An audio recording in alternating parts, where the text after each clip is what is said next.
Hello everyone, welcome my YouTube channel wow for English grow. My name is Darwin और दोस्तों, हमारे YouTube channel में हमने बहुत सारे न्यूज़पेपर से जुड़े हुए इंग्लिश के शब्द सेंटेंसेस सिखाने वाले वीडियोस अपलोड किए। इन वीडियोस को आप जरूर देखिएगा दोस्तों। शुरुआत करते हैं आज के वीडियो की। The first word that is iota.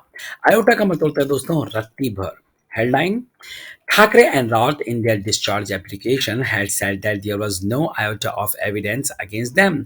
Thackeray और रावत ने अपने डिस्चार्ज आवेदन में कहा था कि उनके खिलाफ रत्ती भर सबूत नहीं है। तो रत्ती भर की इंग्लिश होती है iota. I would like to give one more example of iota, that is he has never shown an iota of interest in any kind of work.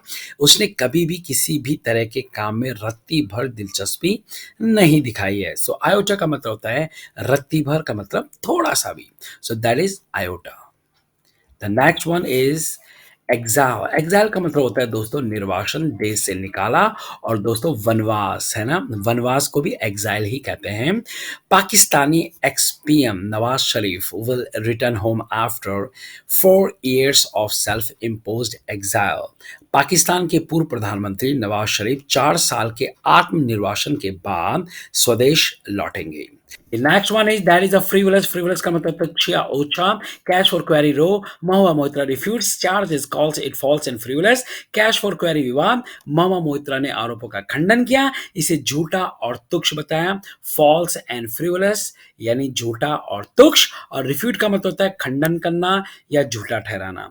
The next one is that is a words. Words का मतलब होता है दहलीज, सीमा, कगार, हद। कुछ भी आप बोल लीजिए। World cup 2023, India on the verge of another world cup semifinal, England's campaign in shambles. Shambles का मतलब होता है दोस्तों लड़खड़ाना। विश्व कप 2023, भारत एक और विश्व कप सेमीफाइनल की दहलीज पर, इंग्लैंड का अभियान लड़खड़ाया। That is a shambles. Shambles का मतलब होता है लड़खड़ाना, और वर्ज का मतलब होता है दहलीज, सीमा, कगार या हद। That is a concocted story. It means मनगढ़ंत कहानी। Priyanka Gandhi presented a concocted story on PM. Temple priest on COG. Leaders envelope claim. Congress नेता के लिफाफे वाले दावे पर मंदिर के पुजारी ने कहा प्रियंका गांधी ने पीएम पर पेश की मनगढ़ंत कहानी। और दोस्तों मनगढ़ंत कहानी को कॉक एंड बुल स्टोरी भी कहते हैं और कंकैक्टेड स्टोरी भी कहते हैं। दैट इज अ मनगढ़ंत कहानी।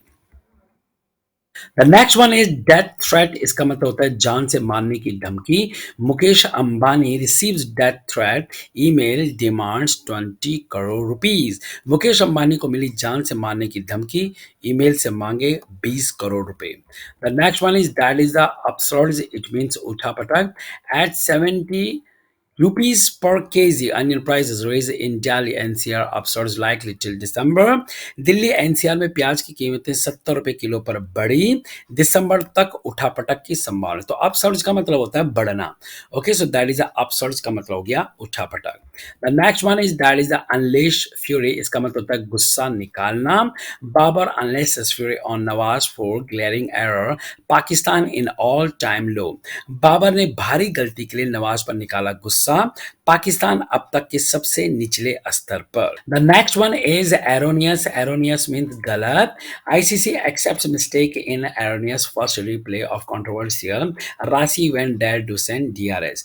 आईसीसी ने विवादास्पद Rassie van der Dussen DRS के गलत पहले रिप्ले में गलती स्वीकार की। तो that is a erroneous, it means गलत। एंड कंट्रोवर्शियल का मतलब क्या होता है दोस्तों? कंट्रोवर्शियल का मतलब होता है विवादास्पद, है ना। कंट्रोवर्सी आपने सुना होगा। तो कंट्रोवर्सी का मतलब होता है विवाद, और कंट्रोवर्शियल का मतलब होता है विवादास्पद। ओके ना, कई सारे लोग कंट्रोवर्शियल स्टेटमेंट भी देते हैं, बयान देते हैं। That is also called, that is a controversial statement. The next one is malignancy. इसका मतलब होता है दुर्भावना या दुष्टता। Why India didn't vote in UN terrorism malignancy deserve condemnation. Bharat ने संयुक्त राष्ट्र में मतदान क्यों नहीं किया? आतंकवाद दुर्भावना निंदा के योग्य। सो that is a deserve condemnation. इसका मतलब होता है निंदा के योग्य। और कंडेम करना किसी चीज को, किसी पे दोष लगाना, निंदा करना। Okay, the next one is that is a beaming smile. इसका मतलब होता है खिलखिलाती मुस्कान। सो इंग्लैंड की हार के सवाल पर कमिंस खिलखिलाती मुस्कान नहीं छिपा सके। So Cummins can't hide beaming smile on question about England's loss. The next one is that is a influence witness. इसका मतलब होता है गवाहों को प्रभावित करना। Attempts to influence witness BJP MPs fresh charge against Mahua Moitra. गवाहों को प्रभावित करने का प्रयास, महुआ मोइत्रा के खिलाफ भाजपा सांसद का ताजा आरोप। The next one is abstain. Abstain means दूर रहना या परहेज करना. India abstains on UNGA resolution calling for humanitarian truce in Israel Hamas conflict. Bharat Israel Hamas संघर्ष में मानवीय संघर्ष विराम। ओके, तो जो संघर्ष विराम होता है उसको हम ट्रूस कहते हैं, और ह्यूमैनिटेरियन का मतलब होता है मानवीय। ओके, और के आह्वान वाले यूएनजीए प्रस्ताव से दूर रहा। One is that is a betrayal. Betrayal का मतलब होता है विश्वासघात। Murder in a UP farm house, love betrayal and a 9 year old's testimony against his mother. UP के एक फार्म हाउस में हत्या, प्यार, विश्वासघात और 9 साल के बच्चे की अपनी मां के खिलाफ गवाही। तो गवाही की इंग्लिश हो जाएगी testimony. The next one is that is a veteran. Veteran का मतलब होता है सेवानिवृत्त सैनिक या पुराना योद्धा जो रिटायर हो जाते हैं सेना से। सो किन shattered but not losing hope, friends and colleagues of 8 navy veterans handed death penalty in Qatar. परिजन टूट गए लेकिन उम्मीद नहीं खोई। 8 नौसेना दिग्गजों के दोस्तों और सहकर्मियों को कतर में मौत की सजा दी गई। The next one is that is a Regal.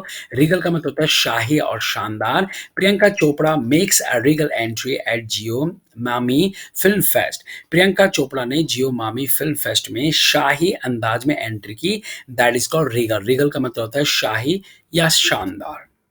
The next one is slick. Slick का मतलब होता है चालाक। Pain hustlers movie review, a slick but sleazy crime drama. Pain hustler film समीक्षा, एक चालाक लेकिन घृणित अपराध नाटक। तो घृणित को कहेंगे स्लीजी और स्लिक का मतलब होता है चालाक। The next one is that is a wrath. Wrath का मतलब होता है प्रचंड क्रोध, बहुत ज्यादा गुस्सा। Gaza will feel our wrath tonight, Israel says at it expands ground offensive. आज रात गाजा को हमारा प्रचंड क्रोध महसूस होगा, इजराइल ने जमीनी हमले को बढ़ाते हुए कहा। The next one is that is a retaliation. It mean जवाबी कार्रवाई। Hamas wants of full force retaliation as Israel rams up Gaza offensive. Israel के गाजा पर आक्रामक होने। रैम्स अप ऑफेंसिव का मतलब होता है आक्रामक होना किसी के ऊपर। तो रैम्स अप गाजा, यहाँ पे गाजा आ गया, यानी गाजा पर आक्रामक होने पर हमास ने पूरी ताकत से जवाबी कार्रवाई की चेतावनी दी। That is a retaliation. The next one is that is a overwhelming adopt. इसका मतलब होता है भारी बहुमत से अपनाना। The resolution title protection of civilians and upholding legal and humanitarian obligations was overwhelming adopted with 120 nations voting in its favor, 14 against it and 45 abstaining। नागरिकों की सुरक्षा और कानूनी और मानवीय दायित्वों को कायम रखना शीर्षक वाले प्रस्ताव को भारी बहुमत से अपनाया गया। तो ओवरवेलम का मतलब होता है दोस्तों किसी को बहुत ज्यादा सपोर्ट करना या पूरी भावनाओं से या पूरे जोर से। That is overwhelm. अडॉप्ट का मतलब होता है किसी चीज को अपनाना। सो जिसे 120 देशों ने इसके पक्ष में मतदान किया, 14 ने इसके खिलाफ और 45 ने मतदान किया ही नहीं। तो एब्स्टेन जो भी मैंने आपको बताया था, किसी चीज से परहेज करना या किसी से दूर रहना। ओके, अगर आप शराब से परहेज करते हो तो आप कहोगे आई एब्स्टेन फ्रॉम एल्कोहल। मैं एल्कोहल से क्या करता हूँ, परहेज करता हूँ। Next one is rebuttal. Rebuttal का मतलब होता है खंडन करना। Where is the proof, Mahua Moitra is point by point rebuttal on bribery charges. सबूत कहाँ है रिश्वतखोरी के आरोप पर महुआ मोइत्रा का बिंदुवार खंडन। The next one is lash out. Lash out का मतलब होता है निशाना साधना या घोर निंदा करना। Harbhajan Singh lashes out at ICC after south Africa versus पाक। साउथ अफ्रीका वर्सेस पाक के बाद हरभजन सिंह ने आईसीसी पर साधा निशाना। That is a lash out. So guys if you like this video please share and subscribe YouTube channel वाफो इंग्लिश गुरु, और आपको इस तरीके की वीडियोस मिलते रहेंगे, इसलिए चैनल को सब्सक्राइब जरूर कीजिएगा दोस्तों। Bye bye.